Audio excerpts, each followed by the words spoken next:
Hello everyone, welcome back to Fox Tech.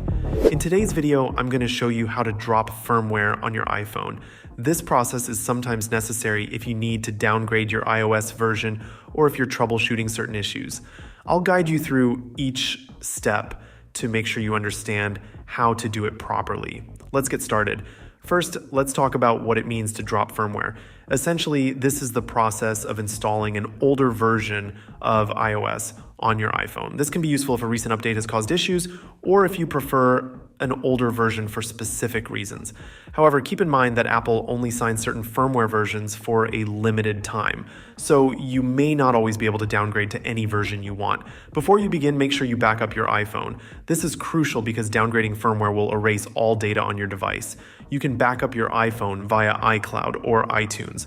Once you've backed up your data, you're ready to proceed. First, you'll need to download the firmware version you want to install. You can find iOS firmware files, IPSW, from various websites online. Make sure to download the correct file for your specific iPhone model. Once you have the IPSW file, you can move on to the next step. Connect your iPhone to your computer using a USB cable. Open iTunes or Finder if you're using macOS Catalina or later. Put your iPhone into recovery mode. For most iPhone models, this involves pressing and holding the side button and either volume button until the power off slider appears. Drag the slider to turn off your iPhone. Then connect your device to your computer while holding the side button. Keep holding the side button until you see the recovery mode screen.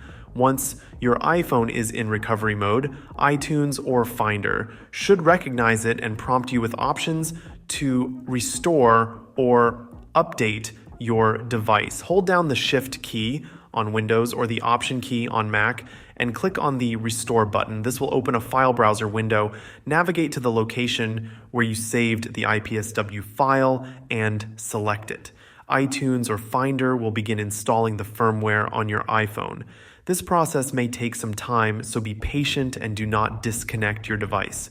Once the installation is complete, your iPhone will restart with the older version of iOS. After your iPhone restarts, you can restore your data from the backup you made earlier. Follow the on-screen instructions to set up your iPhone and restore from iCloud or iTunes backup. And that's how you drop firmware on your iPhone. It's a detailed process, but if you follow these steps carefully, you'll be able to downgrade your iOS version successfully.